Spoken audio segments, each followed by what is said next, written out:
All right, we're up to our last little bit of our type notes for organic chemistry. We've done carbohydrates, we've done lipids, we've done proteins, and now our fourth organic macromolecule is nucleic acids or nucleotides. So we will have a huge section on this a little bit later on. We'll kind of tie together with some proteins in it as well when we get to DNA, because that's what nucleotides or nucleic acids are: deoxyribonucleic acids and ribonucleic acids. So your DNA as well as your RNA.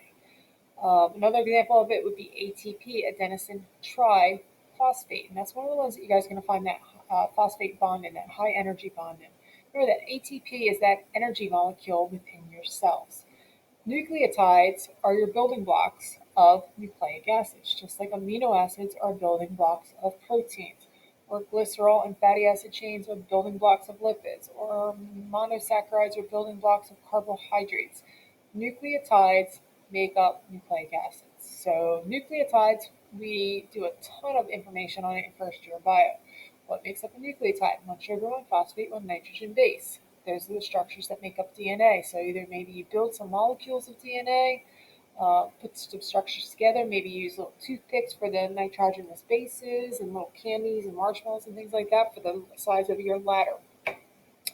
So if we're talking about structure, so my structure of a nucleotide: nitrogen base, phosphate group, and a sugar. So like I just said, one sugar, one phosphate, one nitrogen base makes up a nucleotide. So this is the smallest molecule that DNA molecule can be kind of broken down into before we just get into basic elements there. So some things that you guys should remember: your nitrogen bases. So first off, let's go back to DNA and RNA. I'm going to scoot down here just a little bit first before I go back to my basics. The differences between DNA and RNA. DNA, once again, is deoxyribonucleic acid. It is only found within the nucleus of the cell, unless you're bacteria, and then you have this circular chromosome made of DNA.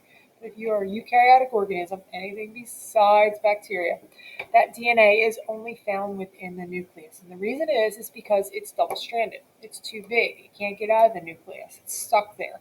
When it goes through cell division, that nucleus or nuclear membrane basically breaks down so that that cell and that DNA is able to not only replicate but actually split into two separate cells. It's the only way it gets out, is that nuclear membrane breaks down.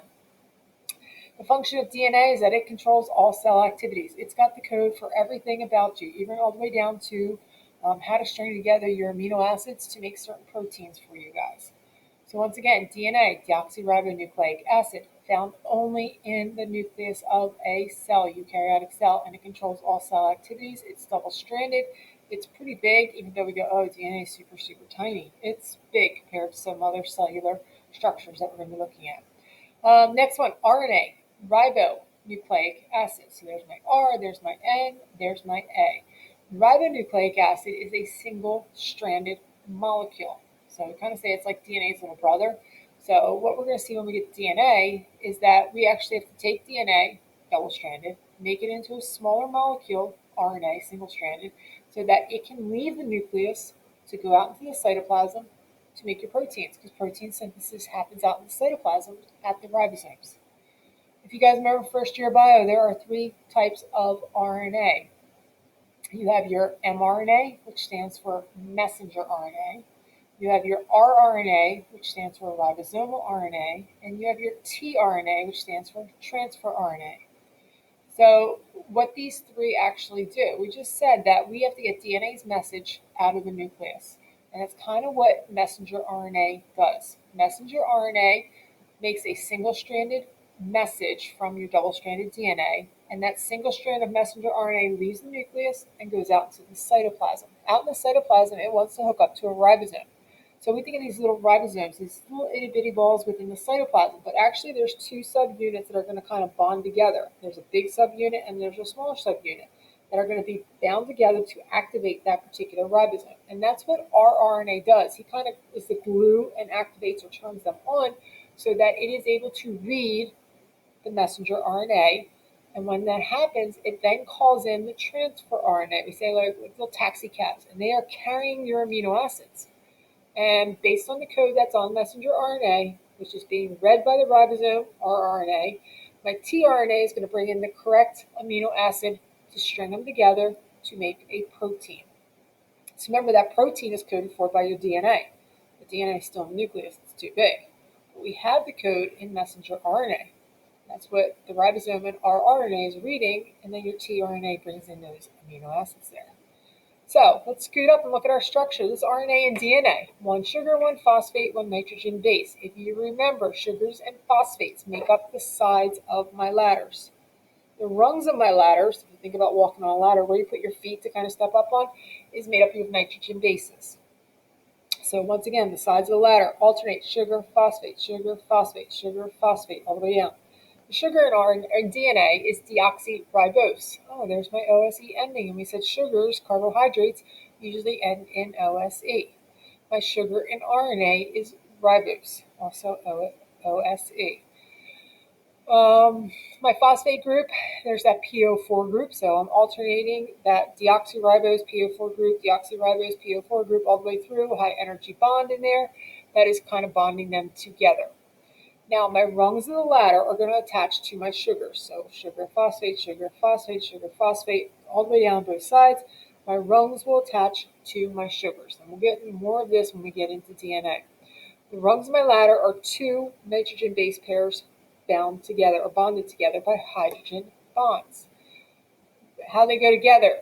In DNA, we have the base pairs adenine, thymine, guanine, and cytosine. You guys will see some of them on your flashcards. When we pair them together, adenine always pairs with thymine. So adenine and thymine will connect to make a rung of the ladder. So A goes with T, T goes with A. In guanine and cytosine, they will stick together. So guanine will pair with cytosine, cytosine will pair with guanine. All the way through. That's only in DNA. In RNA, a little different. We still have adenine, we still have guanine, we still have cytosine. We will never, ever, ever find thymine there. Thymine is actually replaced by something called uracil. It's also one of your flashcards. So instead of adenine and thymine like we have in DNA, now I have adenine and uracil. They're interchangeable there. So uracil does everything that thymine did. They're still connecting together with adenine. They still bond together with hydrogen bonds. And we're going to talk about one more word here in a moment, but it does everything that thymine did. Of my base pairs there, you're going to see two of them in purple. So you will see adenine and guanine. They do not pair together, but they are called purines. So when I'm making up the rungs of my ladder, one part of my ladder is going to be longer. One part of that rung is going to be longer than the other. So it's actually like 3 rings across. My purines are 2-ring structures. So adenine and guanine are 2 or double ring structures. Adenine pairs with thymine in DNA. Thymine is known as a pyrimidine. It is a single ring structure. So it's kind of like 2 rings joined together with 1 ring. So my purines make up a larger part of that rung than my pyrimidine. Adenine is a purine, pyrimidine is thymine. I can do the same thing with guanine is a purine, my cytosine is a pyrimidine. Cytosine is a single ring structure. So where I said that uracil is going to replace thymine, it does everything thymine did. It is a pyrimidine just like thymine was. So we always pair together 1 purine and 1 pyrimidine. Adenine will go with thymine, guanine goes with cytosine in DNA. In RNA, adenine goes with uracil, guanine still goes with cytosine. That part does not change.